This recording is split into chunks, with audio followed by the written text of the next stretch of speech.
皆さんこんにちは、ピノミです。本日は歯の歯列矯正についてお話をしていこうと思います。今回ですね、この動画のタイトル自体を少し挑発的なタイトルにしてしまったんですけど、大前提でですね、まず最初にこちらお話をしていくと、私はこの歯列矯正を通して長年悩み続けていたコンプレックスを解消できたり、本当に歯列矯正やってよかったなと心から思ってはいるんですね。なので歯列矯正自体、人生を豊かにしてくれるものっていうのはもう間違いないとは思ってはいるんですけど、やっぱり全てが順風満帆にうまくいくっていうわけでもないので、あれこんな感じだっけっていうちょっと想定外なことが起こったっていうのもやっぱり私の中で多々あったんですよ。なので安易な気持ちで始めて、実際に蓋を開けてみたら、あれこんなんだっけっていう想定外に感じてしまって、思い描いた結果が得られなかったっていう風になっては欲しくないので、ぜひですね、今日の動画を参考にしてこれから矯正を始めてみたいとか検討している方にも、実際こんなことを歯列矯正してるとあるんだよっていうのを知っていただきたいなと思っています。私は実際にマウスピースを使用した矯正っていうのを行ってきたんですけど、今ですね、結構マウスピース矯正にもいろいろな種類があって選択肢結構あるんですけど、その中でも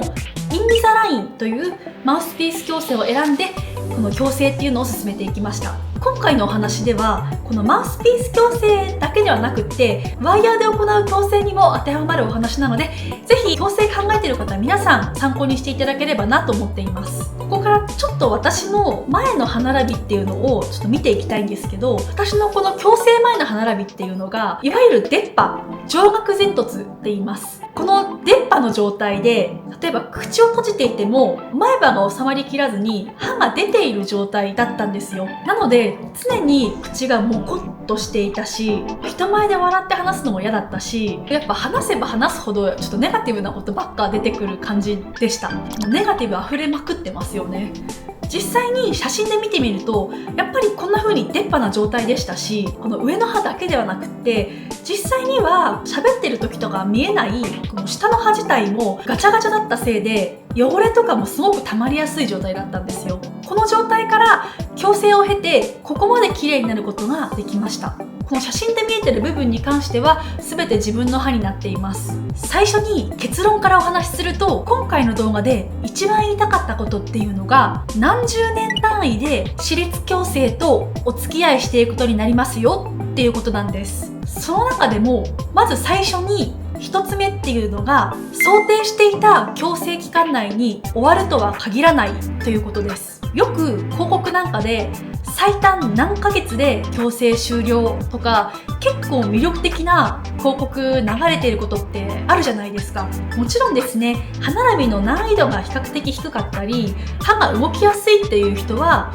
短期間で期間内に終わるっていう人もいらっしゃるとは思うんです。私はこの最初にですね、マウスピース矯正始まる前に見積もりをして歯のシミュレーションっていうのを撮影して撮るんですけど、その時に約1年間の矯正期間で終了予定ですよっていうお話をいただいて、矯正を始めたわけなんですよ。それで最初に渡されたこのマウスピースっていうのがだいたい46枚だったかな。これを付け終わると全て歯列矯正が完了しますよっていうことだったんですけど、実際に使用したマウスピースの数ですね、これがもう優に100個は超えていて、トータルでかかった矯正期間っていうのが前どっかの動画で約2年間って言ってた気がしたんですけど、今回ちゃんと数えたら約2年9ヶ月かかっていました。3年弱です。これは実際私結構細かいところまでリクエストして、結果矯正期間もちょっと長くなってしまったっていうのも正直あることはあるんですけど、最初の見積もりシミュレーションの時の期間より倍以上はかかってますので、やっぱり正直面倒だなって思うことも多々あったし、サボりたいなって思うこともたくさんありました。ここで強調したいのは、やっぱり思うように歯っていうのが動かない場合っていうのも十分にありえますし、想定外に時間がかかってしまいますよっていう可能性が十分にありますよっていうことです。そしてもう一つ大事なことです。それは歯列矯正が終わった後が一番の勝負ということです。私の実体験にはなるんですけど、この約3年間の矯正期間を経て、やっとマウスピース矯正から解放される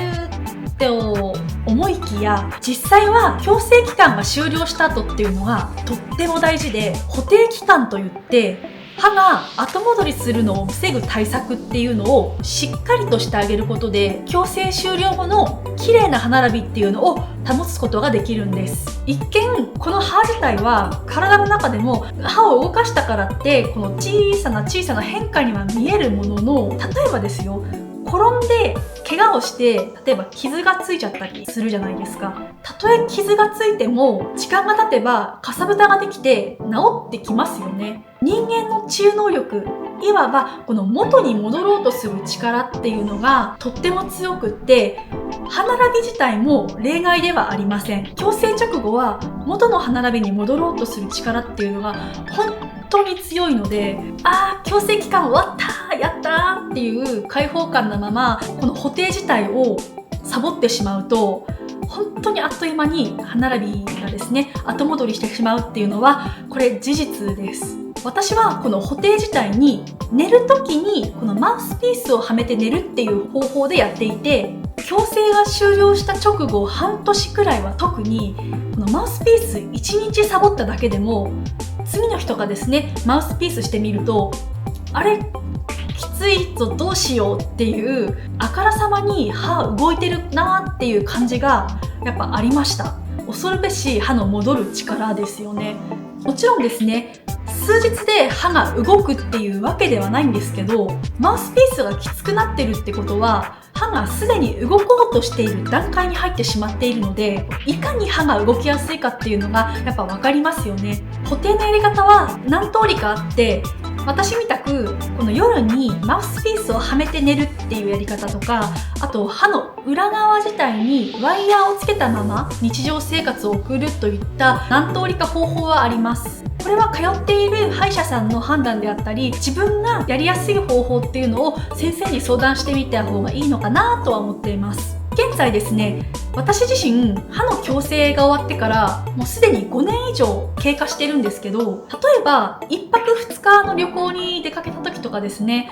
そういった時はたまにの旅行なんでマウスピース持ってかずに補定はしないっていう時もたまにあるんですけど、基本的に家にいる時は今でも毎日このマウスピースをつけて寝ています。こうやって本当に長い補定期間を経て、この歯自体に君の歯の位置はここだよっていうのを認識させてですね、少しずつだんだんと歯も動きづらくなっていくってことになるんですよね。もちろん短期間で綺麗な歯並びっていうのを手に入れられるっていうのが一番理想だと私も思っていますけど、例えばスピード感をやたら重視してそこの推しが強いっていう歯医者さんは、私だったら正直信用できないかもしれません。言うまでもなく本当に歯って大事で、例えば心臓の病気であったり体のあらゆるところにも関係しているものなので、一生付き合う体の一部だからこそぜひ慎重になって考えていただけたらなと思っています。そして何よりこの歯列矯正を通して自分自身のコンプレックスを解消したり、これまで以上に笑顔に自信が持てたよっていう人が一人でも増えたら嬉しいです。今後もこのチャンネルを通して歯の歯列矯正に関することであったり美容の話などもたくさん発信していこうと思いますので、もし本日の動画少しでも参考になりましたら高評価とチャンネル登録の方よろしくお願いします。